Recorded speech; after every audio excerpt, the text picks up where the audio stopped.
So, kind of on a similar vein, I want to talk about Partygate in the UK. So, if you are not in the UK or you haven't heard about this story, essentially what happened was that on multiple occasions, as many as 16, there were parties and celebrations by the United Kingdom Prime Minister's cabinet, himself, all of which occurred during lockdown. And of course, this is problematic because the government was imposing rules on people to not attend gatherings, to stay home, to not visit loved ones. And meanwhile, the leader of the country, who's actually set these rules, is having soirees and boozy parties and is not following any of the rules. And essentially, it's quarantine for thee and not for me. And there's been plenty of reporting on it, so I don't really want to talk about all the details of it. You can find the details, you can find the scandal, why it is that things are taking so long, who's involved. That's not really the point that I wanted to make here. The reason that I wanted to talk about this story was because it gets to political accountability. And I'm kind of doing this story instead of talking about all the coups in West Africa, and maybe I'll talk about that another week. But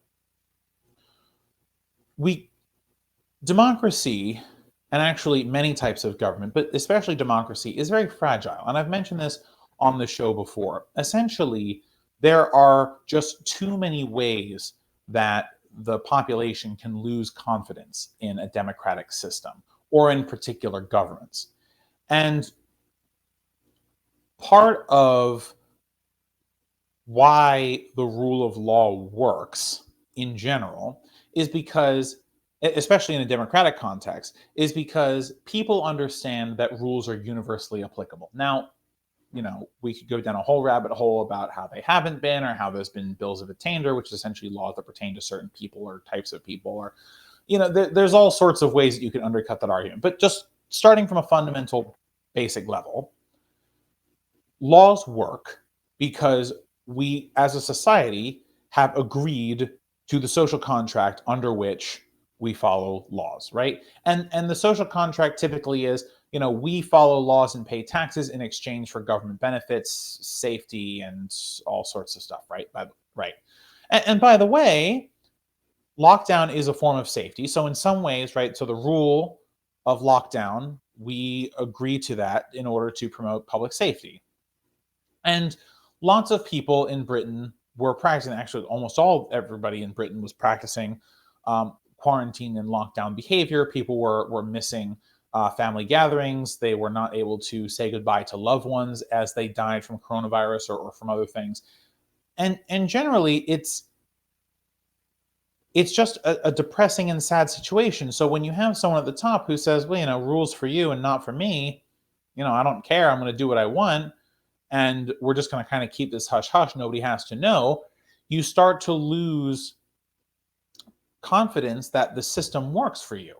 And as soon as you start to have those thoughts of doubt creep into your mind, there's a lot of places for them to go, right? You can say, obviously, and perhaps ideally, you limit your lack of confidence to the current administration of the country or the current governing party. But, it's also possible to start seeing more things in a negative light, right? And to start looking. And by the way, I'm not saying that people shouldn't be skeptical of their governments. You absolutely should be. But I don't think cynicism is helpful. But you essentially get to a point where it becomes very easy to become cynical about these things. Oh, well, they put these quarantines in effect, but, and I had to stay at home and not visit as my mom died. By the way, I'm just making that up. My mom is perfectly alive and well and all that good stuff. But if you're over there, maybe that's your thought process. You're like, oh, well, this whole system isn't for me. And then you start looking for other systems and other systems of government, or best case scenario, right? You start looking for other politicians to vote for. But if this becomes a pattern and you see that multiple parties in the systems are reacting this way, and you start to see that political accountability doesn't exist, you don't have to be in the UK, this could be anywhere. You start to wonder about whether the system that you have that is meant to hold, that is meant to protect and give value to the citizens in exchange for following the laws, if that system is worth it, and especially whether that system of democratic rule is worth it. And by the way, this kind of ties into the coups in West Africa, so I guess we're talking about it now. So, for example, in oh my God, why can't I think of the name of this country right now? Oh, right, in Burkina Faso, where there was just recently a coup. Right after the coup happened, people celebrated in the streets.